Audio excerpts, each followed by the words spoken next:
Assalamualaikum warahmatullahi wabarakatuh. Salam sejahtera bagi kita semua. Halo semuanya, perkenalkan nama saya Salda Pilin Budiman dengan NPM 233507013. Mata kuliah Gender dan Politik, jurusan Ilmu Politik, Fakultas Ilmu Sosial dan Ilmu Politik Universitas Siliwangi. Selamat datang di mini podcast kami yang berjudul Lensa Tongkrongan Ketika Perempuan Hanya Dilihat Sebagai Tubuh.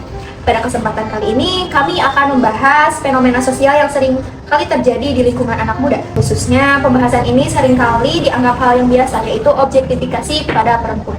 Dalam pergaulan sehari-hari, obrolan tentang candaan tubuh perempuan hingga catcalling seringkali dianggap sebagai hal sepele saja. Padahal masalah ini bisa menjadi persoalan yang lebih serius, seperti penghormatan, relasi kuasa, dan ketimpangan cara pandang terhadap perempuan. Melalui mini podcast ini, kami mengajak teman-teman semua, terkhusus yang menonton video ini, untuk melihat isu tersebut lebih berpikir secara kritis, supaya kami dapat memahami bagaimana cara berbicara dan memandang perempuan bisa menciptakan ruang sosial yang aman, atau malah justru merendahkan perempuan. Langsung saja kita pada intinya, yaitu ada dua narasumber kita, ada Hanaka, ada Apaja, dan dua anggota kelompok kami, yaitu Nurul dan Devina. Langsung saja kita serahkan kepada Nurul dan Devina yang akan memaparkan edukasi tentang objektifikasi perempuan ini. Saya Fajar Noman, NPM 293507013. Saya Devina Diananda dengan NPM 233507034.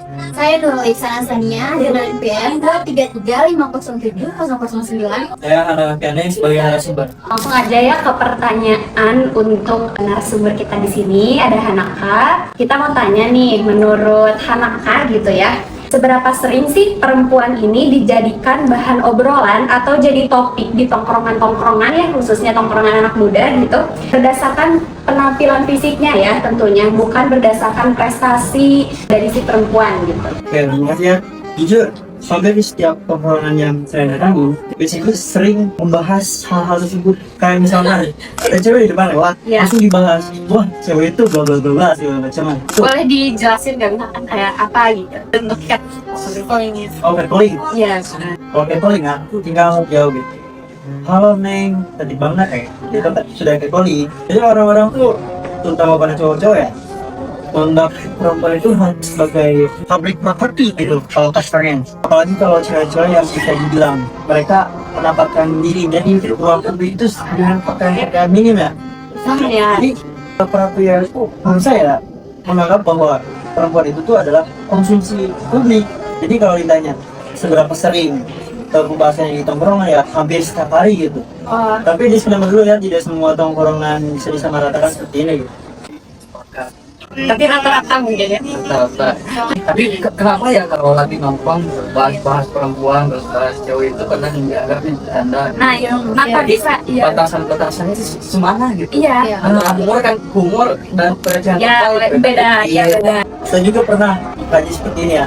Pertama, karena sudah dinormalisasi. Apa dinormalisasi? Karena dari dulu sudah menganggap bahwa wah, perempuan itu seperti ini. Pria-pria ini juga menganggap ini juga sebagai candaan karena ya sudah kita saja gitu. Tapi beda halnya kalau si bercanda ini sudah sampai benar-benar ke pelecehan. Bisa dicontohkan guys, gimana gitu bentuk kata-katanya? Dalam hal itu ada dua ya. Pertama, yang masih dianggap normal ya, kayak wah itu seneng banget. Nah ini yang arah lebih ke sexual harassment, kayak sahabat. Wah, cewek itu cakep bisa dipakai.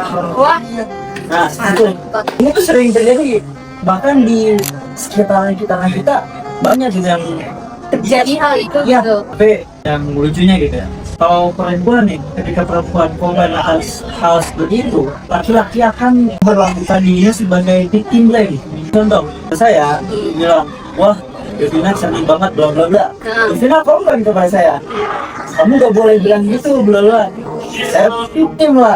Kamu dipuji kayak gitu masa dia terima ya. Ya, nah itu salah satu contoh kalau catcalling itu dinormalisasikan. Oh ya, jadi budaya ya. Ya, betul. Dan juga ini juga budaya mengapresiasi perempuan di setiap negara itu berbeda. Kalau di Indo tuh sebatas berbicara, wah kamu cantik.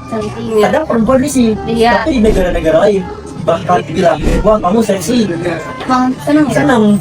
Jadi nggak bisa disamaratakan sesuai lingkungan. Oh, berarti tergantung konstruksi sosialnya juga ya. Betul. Ya gitu. Tapi untuk kondisi sekarang, untuk itu lumayan agak sensitif ya. Gue bisa kayak gitu ah. Ya banyak kasus lah. Dulu kan biasanya itu hanya sebatas rumor gitu ya. Oh iya. Tapi sekarang kan untuk mengutarakan itu lebih berani gitu. Menurut saya itu sebuah spektakel yang bagus gitu. Kemajuan untuk perempuan dan anak. Sekarang mungkin last pertanyaan gitu ya. Gimana sih dari pandangan Kean itu Hanaka biar ada perubahan gitu setidaknya sedikit ide untuk merubah budaya-budaya yang ada di Indonesia ini yang kayak normalisasi catcalling atau kayak bentuk-bentuk perendahan lainnya kepada wanita gitu. Nah, menarik nih. Saya rasa cukup sulit ya. Nah. Ini cerita pengalaman pribadi ya. Saya pernah diam di satu tongkrongan. Dia mau pikir, wah ini bisa dipakai lah. Wah, banyak lah. Tapi ketika saya menjelaskan bahwa itu adalah sebuah objektifikasi perempuan, mereka malah bilang, anjing lo, munafik kan? Oh, bisa. Tapi mungkin ada satu cara mengubah budaya itu gitu. Jadi mulai dari satu orang sadar, kami buat satu orang sadar bahwa stop melakukan hal Jadi harus ada kesadaran dulu mungkin Ya, dari betul. kayak pemantik dari seorang gitu. Baik, saya akan tanyakan lagi ya kepada Hanaka. Setelah obrolan ini nih, apa satu kebiasaan sih yang perlu diubah gitu dalam generasi muda? Kalau saya mah ya lebih baik stop langsung membicarakan stop. Nah, Iya. jangan jadi topik ya. Ya, kecuali perempuan dalam artian manusia. Ada pasti-pastinya awal bahas apa, sampai bahas politik. Nah, itu kan benar ya. Terus pada akhir sebelum bubar nih tongkrongan, Pasti bahas cewek. Tiba-tiba bahas cewek. Karena emang kuliah cenderung kayak menggunakan sisi konteks di kepala mereka ya. Jadi mereka sering berbicara logika akhirnya pada nafsu mereka. Jadi setelah obrolan kita gitu ya dari tadi bersama Hanaka, Nurul, Fajar gitu ya, mungkin bisa saya simpulkan sedikit gitu. Sebenarnya objektifikasi perempuan ini tuh bukan berasal dari perempuannya. Jadi bukan karena perempuan makannya si laki-laki melakukan itu, tapi emang karena pure dari laki-lakinya. Itu tergantung cara pandang laki-laki sebenarnya. Karena kan perempuan itu bebas ya mau pakai baju apapun gitu sesuka cewek gitu kan. Cewek kan sukanya bersolek gitu. Kita tuh bersolek hanya untuk diri kita sendiri, tentunya bukan buat cowok atau buat orang lain gitu. Jadi sebenarnya yang harus diubah itu adalah yang paling utama cara pandang dan pola pikir laki-laki itu sendiri gitu. Sekian dari obrolan kami, perempuan dalam kata, Silakan. Hidup perempuan yang lawan.